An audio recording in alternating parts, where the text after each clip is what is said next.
नमस्कार साथियों, आप सभी को फिर से स्वागत है पार्थ इंस्पायर्ड कोचिंग सेंटर में। तो आज हम आपको बताने वाले हैं क्लास 10 के हिंदी का सेकंड चैप्टर, जिसका नाम है 20 के दांत। क्या नाम है मित्रों, ध्यान से समझिए। 20 के दांत, 20 के दांत के बारे में जानने वाले हैं, जो हमारा सेकंड चैप्टर है ना। इसके विषय में चर्चा करने वाले हैं, इसके सारांश को समझने वाले हैं। तो सबसे पहले समझते हैं लेखक के बारे में। लेखक के परिचय के जानते हैं कि आखिर इसके लेखक कौन है। तो लेखक जो है नलिन बिलोचन शर्मा जी हैं। याद रखिएगा, कोई पूछेगा कि 20 के दांत के लेखक कौन है, तो याद रखिए नलिन बिलोचन शर्मा जी, जिनका जन्म 18 फरवरी 1916 ईस्वी पटना के बद्दर घाट में हुआ था। ये बिहार के ही रहने वाले हैं। इनका जो जन्म हुआ था पटना के बद्दर घाट में जन्म हुआ था। निधन यानी इनकी डेथ कब हुई, मृत्यु, तो 12 सितंबर 1961 ईस्वी में हुआ था। तो याद रखने का टिप्स है कि यहाँ पे 16 इसको उलट देंगे तो ये 61 हो जाएगा, और ये 18 फरवरी और ये जो 12 सितंबर को इनका निधन हुआ था। अब उसके आगे समझते हैं इनकी प्रमुख जो चीजें हैं लिखवा। चलिए ध्यान से समझिए। वे विख्यात विद्वान पंडित रामावतार शर्मा के ज्येष्ठ पुत्र थे। यानी इनका पिताजी का नाम क्या था, तो रामावतार शर्मा जी थे, है ना। रामावतार शर्मा जी का ज्येष्ठ यानी सबसे बड़का पुत्र थे। माता का नाम रत्नावती शर्मा था। पिता रामावतार और रत्नावती इनकी मां का नाम था। उन्होंने स्कूल की पढ़ाई पटना कॉलेजिएट से पूरा, कहां से की, कॉलेजिएट से पूरा की, तथा संस्कृत और हिंदी में एमए। देखिए इन्होंने संस्कृत और हिंदी में क्या किए हैं, एमए किए हैं, मास्टर ऑफ आर्ट, पटना विश्वविद्यालय से किया। इनकी प्रमुख रचनाएं, अब ये तो इनकी परिवार के लोग के बारे में होगी कि पता, जो पिताजी हैं रामावतार, माताजी हैं रत्नावती शर्मा, और इनकी जो पढ़ाई लिखाई हो गया वो पटना के कॉलेजिएट स्कूल में हुआ था, कॉलेजिएट से पूरा किए थे। और इन्होंने हिंदी और संस्कृत में क्या किए हैं, एमए किए हैं पटना विश्वविद्यालय से। अब इन्होंने बहुत सारे रचना किए हैं, तो इनकी प्रमुख रचनाओं के बारे में समझ दे तो इनका प्रमुख रचना है दृष्टिकोण, साहित्य का इतिहास, दर्शन और मानदंड, साहित्य, तत्व और आलोचना, ये सब इनकी लेखक रचनाएं। 20 के दांत तथा संत परंपरा और साहित्य पाठ का परिचय समझते हैं। ये सारे चीज जो कौन लिखे हैं, तो ये हमारे नलिन बिलोचन शर्मा जी लिखे हैं। ठीक है, अब पाठ के इस पाठ में जो है उसके परिचय को समझते हैं। प्रस्तुत कहानी 20 के दांत में मध्य वर्गीय अंत विरोधियों को उजागर किया गया है। यानी इस कहानी में मिडिल स्टेज पे यानी जो मिडिल क्लास के लोग हैं ना, उनकी समस्याओं को उजागर किया गया है कि उनके साथ कैसे कैसे समस्याएं आती हैं, इस पे विचार किया गया, उजागर किया जाएगा। आर्थिक कारणों से मध्य वर्ग यानी मिडिल क्लास के भीतर ही एक और सिन साहब जैसे महत्वाकांक्षी तथा सफेद पोशी अपने भीतर लिंग भेद जैसे कुसंस्कार छिपाए हुए हैं। अब कुछ जो है लड़का लड़की के जो भेदभाव हैं, इससे हमारा समाज कुसंस्कृतियों को अपनाए बैठा है, उसको लेखक उजागर करते हैं, बताते हैं कि हमारे समाज के अंदर ये सारी त्रुटियां हैं। तो दूसरी ओर गिरधर जैसे नौकरी पेशा निम्न मध्य वर्ग है, जो अनेक तरह के थोपी गई बंदिशों के बीच भी अपने आप को कैसे संभालता है, वो इस कहानी में हम लोग जानेंगे।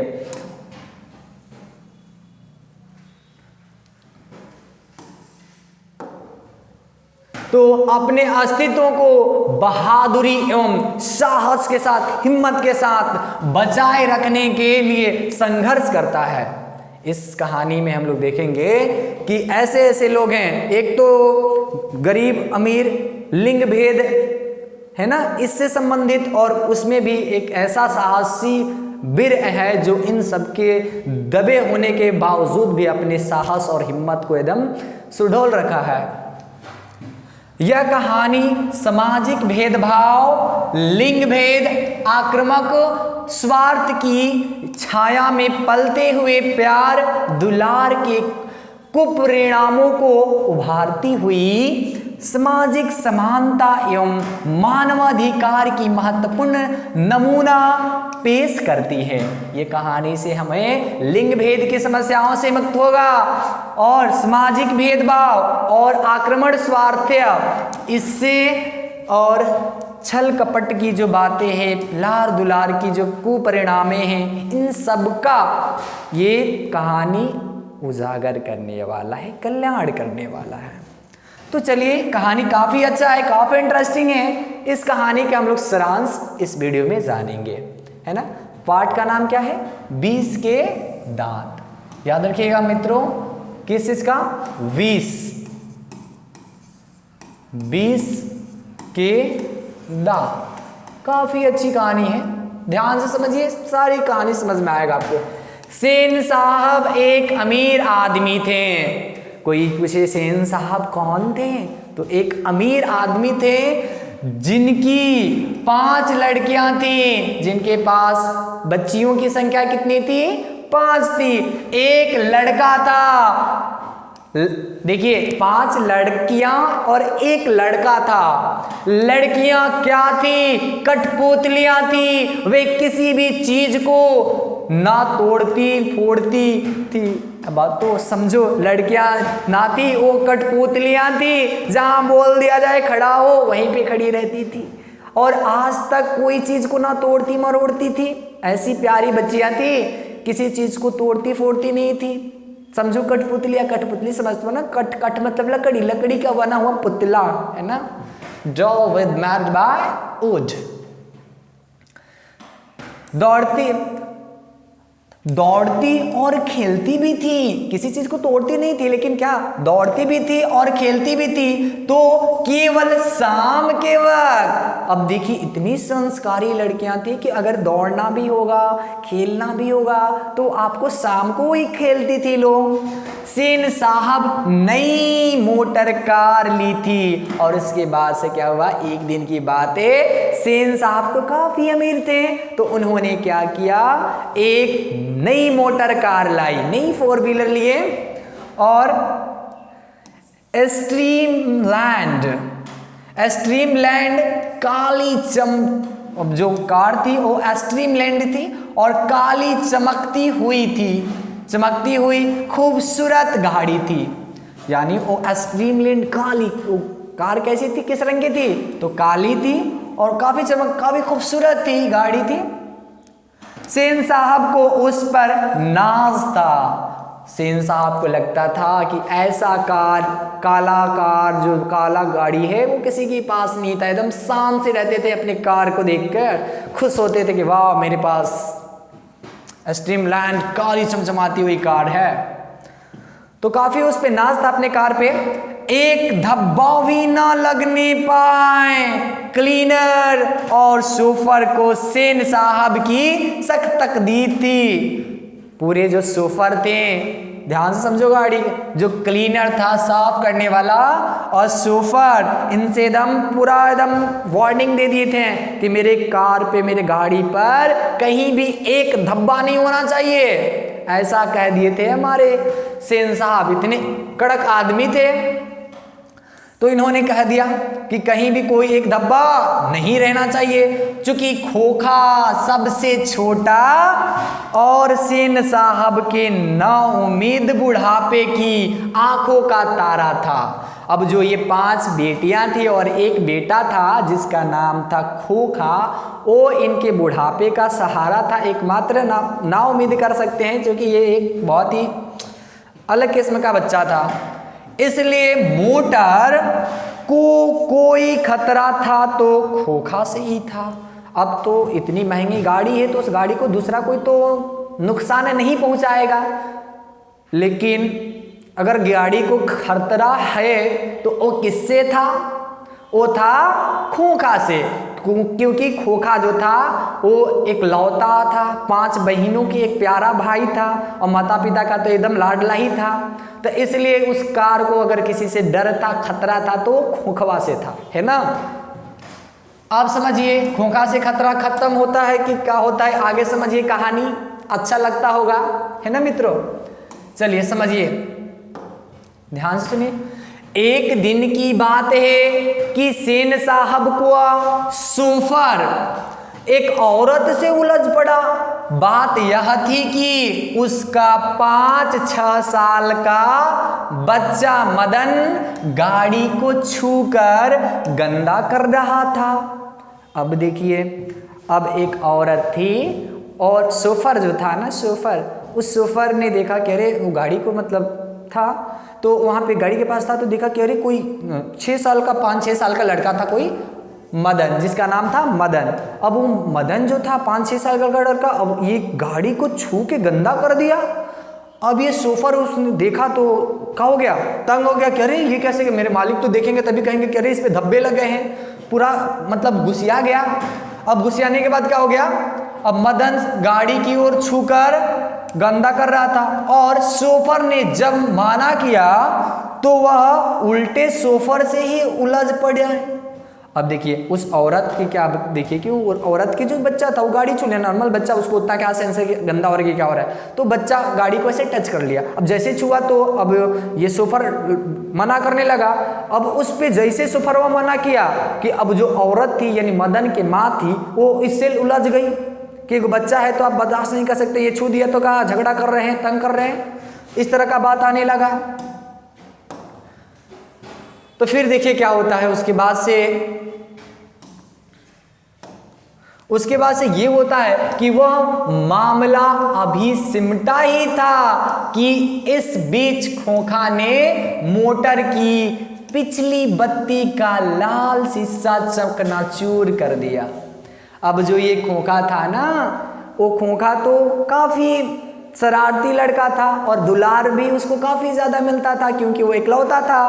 और इसलिए अब क्या हुआ कि अब ये बात जैसे अभी शोफर और औरत की जो झगड़े थे गाड़ी को लेकर, ये जैसे निपटा था कि तब तक खोखा आया और गाड़ी जो है उसकी चमचमाता हुआ शीशा, लाल बत्ती का शीशा एकदम चकनाचूर कर दिया ना खोखा अपने वाला कांड। लेकिन सेन साहब ने इसका बुरा नहीं माना। लेकिन जो सेन साहब थे वो चमचमाती हुई उस कार का जो लाइट था वो तो हेडलाइट तोड़ दिया था, फिर भी क्या हुआ, सेन साहब चूंकि वो प्यारा था, एक ही था, 5 लड़कियों पे एक लड़का था, तो उससे उतना नाराज नहीं हुए। और ना होने का भी कारण था क्योंकि खोखा मानने वाला भी नहीं था। और अपने मित्रों से कहा, देखा आप लोगों ने, बड़ा शरारती हो गया एक कासू। मतलब आप सब अपने दोस्तों से गप्पे लड़ा रहे थे। कौन?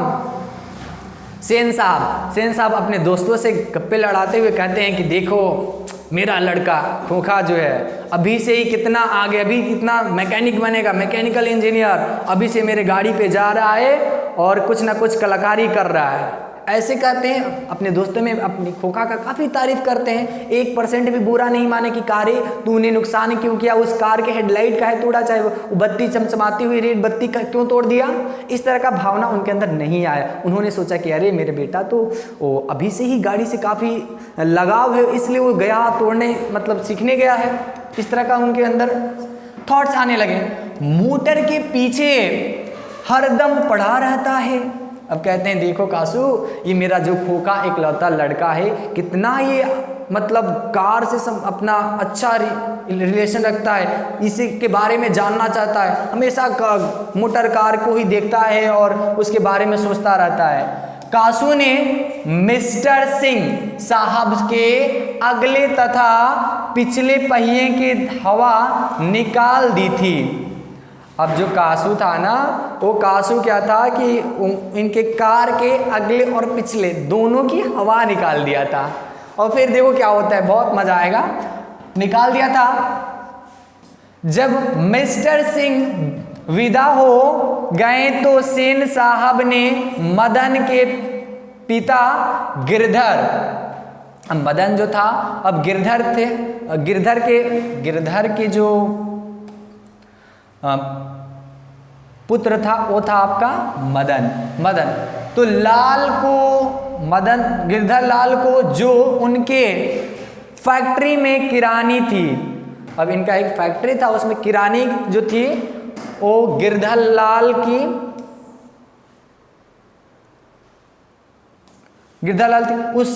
उससे सेन साहब ने खूब खरी खोटी सुनाई। अब जैसे मतलब वो मिस्टर साहब चले जाते हैं तो मिस्टर साहब जाने के बाद अब ये अपना किरानी को खूब खोरी खोटी सुनाते हैं, और सुनाने के बाद क्या कहते हैं, ध्यान से समझिए। और कहा कि बच्चों को संभाल कर रखो। उस रात गिरधर लाल ने अपने बेटे मदन की खूब पिटाई की। देखिए मदन जो था वो क्या किया था, कार को छुआ था, अब खूंखा ने लाइट तोड़ा था, तो खूंखा को कुछ नहीं बोले सेन साहब। वहीं पे देखिए उस बचवा को मदन केवल कार को छू दिया था, तो इसके किरानी जो थे, ये जो गिरधर था उसके यहाँ पे उसको शिकायत की कि तुम्हारा लड़का बड़ी खराब हो गया मदन बताओ मेरे कार को छू रहा है, गंदा कर रहा है, इतना तरह के। अब जैसे ही गए बुखला के, अरे साहब का कार छू दिया है, तेरे को सेंस नहीं है गधा कहीं का, पूरा मारे धुंचा के कि आज से उसके साथ नहीं जाना है, उसको कार को नहीं छूना है, टच नहीं करना है। बहुत पिटे मदन, जो गिरधर थे ना वो मदन को खूब पिटाई की है। क्यों? क्योंकि मालिक ने कंप्लेन किया था इसलिए। उसके बाद से आगे क्या होता है ध्यान से समझो। अब होता है दूसरे दिन शाम को मदन कुछ लड़कों के साथ लट्टू नचा रहा था। अब क्या हुआ था, एक दिन की बात है। देखिए मित्रों, वो गांव में होता है ना लट्टू, ठंडी के मौसम में काफ़ी बच्चे खेलते हैं, रोमांचक चीज़ है। वो नचाने में कभी एक अच्छी आइडिया की ज़रूरत होती है, तब वो लट्टू नचता है। तो लट्टू नचा रहा था कौन? वही गिरधर लाल का जो पुत्र था मदन गांव में क्या कर रहा था? लट्टू नचा रहा था। खोखा ने भी लट्टू नचाने के लिए मांगा, लेकिन मदन ने उसे पटकार दिया, अबे भाग जा यहां से। अब चूंकि तो मदन को बातें याद था कि इसके पापा ने हमको कहा कि है गाड़ी छूने पर इतना डांट लगाए थे, इसलिए अब ये जो था मदन जैसे मांगा लट्टू नचाने के लिए, मदन जो है मदन से खोखा मांगा था। खोखा कौन था? तो सेन साहब का पुत्र था। अब सेन साहब का पुत्र मांगा मदन से कि वो मदन दे देना यार, मेरे को भी लट्टू नचाना है। कहा यार, अब कह रहा है कि चल निकल, वहां पे तो तू बड़ा वो बन रहा था, तेरे पापा मेरे को गाड़ी छूने पर ये काम कर दिए, डांट लगाए, हम इतना पिटाए। तो इस तरह से बोले क्या कि अबे भाग जा यहाँ से, बड़ा आया लट्टू नचाने, जा अपने बाबा की मोटर पर बैठ, जा अपने बाबा की मोटर पर बैठ, उसी पे बैठ, हम लट्टू वट्टू देने वाले नहीं है। बड़ा गाड़ी छुए थे, इतना इठ रहा था लो, पूरा झटकारा मदन। कासू को गुस्सा आ गया। अब कासू जो था वो काफी गुस्सिया गया। वह इसी उम्र में अपनी बहनों पर नौकरी पर हाथ चला देता था। वो अपने बहनों, कासू जो था इतना मतलब खचरा हो गया था कि बहनों को पिटाई कर देता था, नौकरों को भी पीट देता था, हाथ चला देता था। और क्या मजाल उससे कोई कुछ कह दे, कासू से कोई भी कुछ नहीं कह पाता था। उसने ना आवे देखा ना ताव देखा, मदन को एक गुस्सा कस दिया। अब जो खोखा था एकदम गुस्सिया आया, क्या घेर रहे तू हमको ना दे, अरे गरीब तुच्छ इंसान तू मेरे को मना कर रहा है। और आव ताव देखा नहीं, उसको पटाम से 2 घुसा दे दिया। और 2 घुसा देने के बाद अब क्या कर दिया, ध्यान से समझो। 2 घुसा दे दिया, मदन ने कासू पर टूट पड़ा। अब दोनों आपस में लड़ गए, तू हमको मारा। अब ये दोनों आपस में एकदम टूट गए, लड़ाई होने लगा और उसकी मरम्मत जमकर कर दी। अब मदन ने तो टूट पड़ा एकदम कसूआ, कहा रे बबुआ आ तू ही एगो खैले है, पूरा मारा। अब ये तो एकदम पूरा जमकर मरम्मत कर दिया मदन ने। कासू रोता हुआ घर चला गया। अब बेचारा ये पिटा गया बढ़िया से, रोते हुए कहाँ चला गया, घर गया। और घर जाने के बाद अब क्या होता है ये चीजें समझिए। घर गया लेकिन मदन घर नहीं लौटा। अभी तो बेचारा घर चला गया, मदन को डर था कि बाप रे बाप, छुए थे तो इतना पिटाए थे, पापा मारे थे, अब जा रहे हैं इसको थूर के, तब का होगा। तो ये बेचारा अब टेंशन में है, घर नहीं लौटा। 8-9 बजे रात को मदन इधर उधर घूमते हुए गली के दरवाजे से घर में घुसा। अब रात 8-9 बज गया था, इन्हें ओने से छुपते छुपते गली के पीछे से एक गेट था, उसमें घर के अंदर घुसा। और डर तो यही है कि आज अन्य दिनों की अपेक्षा मार अधिक लगेगी। अब बेचारा मदन जो था उसे सोच रहा था, बाप रे बाप, वो दिन तो तनी कमे थुराए थे, खाली छुए थे तो अजहिया से पिटा रहे हैं, लग रहा है कि आज भयंकर पिटाएंगे, बहुत भयंकर पिटाएंगे, ऐसा पहले ही सोच लिया था मदन। रसोई घर में घुसा। अब रसोई घर में जा गया, चूंकि भूख भी तो लगा है। अब भर पेट खाना खाया। अब लुकाते लुकाते गया कहाँ पे, घर में गया, रसोई घर में जहाँ पे किचन, उसमें गया, जाके भर पेट पहले खाना खा लिया। और खाने के बाद से क्या किया, फिर बगल वाले कमरे के दरवाजे पर जाकर अंदर की बात सुनने लगा। अब गया पहले तो चुपके चुपके जाके, और जाके वहाँ से सुन लिया कि खाना खा लिया भर पेट, अब पेट भर गया। अब उसके बाद से स्टेशन वाले बाप रे पापा मम्मी कहाँ हैं, जाके कान लगा के सुन रहा था कि क्या हुआ, क्या बतिया रहे हैं लोग, आखिर चल क्या रहा है। तो देखिए क्या होता है, उसे इस बात का ताजुब हो रहा था। अब इस टेंशन में सोच रहा था, अरे काहे आज मेरी चर्चा कोई खोजाई वजाई ना हो रहा है, पूरा मतलब ये ताजुब कर रहा था कि उसके पिता क्यों गरज तरज नहीं रहे हैं। अभी सोच रहा था कि अरे ये लोग तो शांति से बैठे हैं, पापा मम्मी अभी तक ले घुसियाए नहीं तो पापा रे बाप, अगला दिन तो वहाँ के एकदम गरज तरज के पूरा थी हल्ला गुला कर किए रहते, लेकिन अब तो हल्ला गुला हुआ ही नहीं, ये टेंशन में था। जबकि उसने कासू के 2-2 दांत तोड़ डाले थे, जबकि जो कासू मतलब समझिए खोखवा, खूंखा का कई गो दांत तोड़ दिया था, 2 गो दांत मारा फचाक से ही, जब मुँहे पे झगड़वा हुआ था तो मार के 2 गो दांत इनका तोड़ दिया था। अब 2 गो दांत इनका टूट गया था। अब तब भी 2 गो दांत टूटने के बावजूद भी कंप्लेन तो बड़ी हड़ा आया था, लेकिन फिर भी क्या हुआ कि ये लोग जो हैं पापा मम्मी वो गुस्साए नहीं, गुस्सा नहीं किए, गरज तरज नहीं रहे थे। अब इसको टेंशन हो गया, अरे बाप रे क्या बात है। इसका कारण यह था कि उसके पिता को नौकरी से हटा दिया गया था, लेकिन पिताजी इसलिए बाबू गरज नहीं रहे थे क्योंकि उनको जो सेन साहब थे नौकरी से हटा दिए थे, निकाल दिए थे, इसलिए अब ये शांत थे। मकान खाली करने का आदेश दिया जा चुका था और ये भी कह दिया गया था कि तुम कल से नौकरी पे मत आना और ये मकान भी जल्द से जल्द खाली कर दो, ऐसे सेन साहब ने कह दिया था। वह दबे पांव बरामदे पर रखी चारपाई की तरफ सोने के लिए चला कि अंधेरे में उसका पैर लोटा समझते हो ना, लोटे पर लग गया। अब जैसे देखिए, अब इस पूरा बात सुन लिया कि अरे बाप रे वो नौकरी से पापा को निकाल दिया गया है और घर भी खाली करने के लिए बोल दिया है, फिर भी पापा खूब मतलब हम पे गुस्साए नहीं, अभी तक गरज तरज ना रहे हैं। अब सोचा कि चलो पेट तो भरिए गया, नींदो आ रहा है। अब बेचारा ऐसे ऐसे आहिस्ता आहिस्ता करके जा रहा था, जाके तब तक अंधेरा में उसको कहा हो गया कि अब दिखाई नहीं दे, चारपाई के खटिया क्यों नहीं है, लोटा एगो रखा गया था, लोटा समझते हो ना जिसे पानी पिया जाता है, वो लोटा रखा हुआ था। अब उस लोटा पे टकरा गया इसका पैर, अब पैर टकरा गया तो ठन ठन करने आवाज़ आने लगा। क्या होने लगा? ठन ठन की आवाज़ सुनकर गिरधर बाहर निकला। अब जैसे ठन ठन की आवाज आती है गिरधर बाहर निकलता है और बाहर निकल के देखा कि अरे मदन की ओर बढ़ा और उसके चेहरे से नाराजगी के बादल छट गए। अब जैसे देखा कि अरे बाहर निकला तो देखा कि वो ये तो मदन है। अब पिताजी तो काफ़ी नाराज थे ही, लेकिन मदन को देखकर फिर वो खुश हो जाते हैं, नाराजगी उनके चेहरे से हट जाती है, बादल छट गया।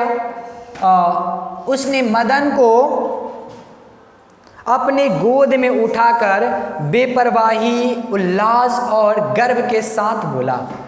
अब ये अपने मदन को देखें कि अरे भाग क्यों रहा है बच्चे, आओ उसको गोद में प्यार से उठाएं और गोद में उठा के कहते हैं, गर्व से क्या बोलते हैं, देखिए क्या बच्चों को बताते हैं।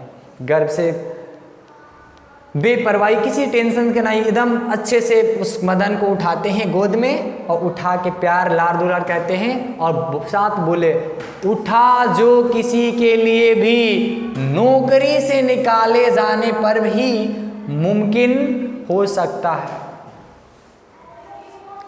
मतलब वो गर्व के साथ ये कह रहे थे कि उठा जो किसी के लिए भी नौकरी से निकाले जाने पर भी मुमकिन हो सकता है। शाबाश बेटा, अब अपने बेटे को कह रहा, वाह शाबाश बेटा शाबाश, एक तेरा बाप है और तूने तो खोखा के दो दो दांत तोड़ डाले। कितने दांत?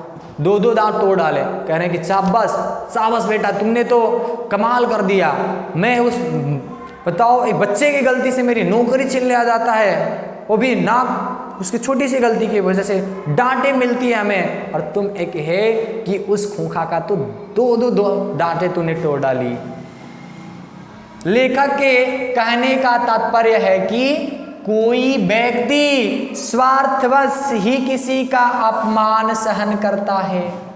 यानी कोई व्यक्ति किसी का अगर अपमान सह रहा है तो समझिए वो आपका केवल इसलिए अपमान सह रहा है क्योंकि उसके पीछे उसका स्वार्थ है। इसलिए लेखक का मानना है, स्वार्थ रहित ईंट का जवाब पत्थर से दे देता है। अगर कोई व्यक्ति अब अमीर है तो आप अपने के लिए अमीर है, हमारे लिए थोड़ी है। गरीब है तो आप अपने के लिए गरीब है, दूसरे के लिए नहीं। तो यहाँ पर वो देखो, जो व्यक्ति के अंदर स्वार्थ नहीं रहता है ना, वो ईंट के जवाब ईंट से ही देगा, है ना। चाहे वो गरीब, किसी चीज का भेदभाव वहां पे नहीं चलेगा। इसी मजबूरी के कारण गिरधर अपने पुत्रों को निर्दोष होते हुए भी पीटता था। अब ये जो थे मजबूरन क्या करते थे, अब सोचते थे कि इन्हीं की बदौलत तो मैं फैक्ट्री में काम करता हूँ तो मेरा परिवार चलता है, मदन खा पाता है, पढ़ाई कर पाता है, सारा चीज़ तो इसी का था। अब इसलिए मदन की थोड़ी भी शिकायत आ जाता था तो ये जो थे गिरधर अपने बेटे मदन की भर पिट थुराई करते थे, क्योंकि 20 के दांत लगे हुए थे। इस टूटते हुए दुखतार मतलब दुख तो होगा, प्यार में बदल जाता है। अब ये 20 का दांत था, वो जो दांत टूटा ना, अब वो 20 का दांत था, जहर का दांत था। इसलिए उसने तूने तोड़ के क्या किया, ये काम बहुत अच्छा किया, है ना। ये चीज़ें बताते हैं लेखक, है ना। तो ये हैं हमारे नलिन विलोचन साहब। ये पूरी कहानी जो थी इसकी सारांश आशा करता हूँ को आपको समझ में आया होगा, और ये खोखा को भी आप अच्छे से परिचित हो गए होंगे कि कौन है। और इससे अब संबंधित क्वेश्चन अगले वीडियो में हम बनाएंगे। तब तक के लिए बाय है, जय हिंद।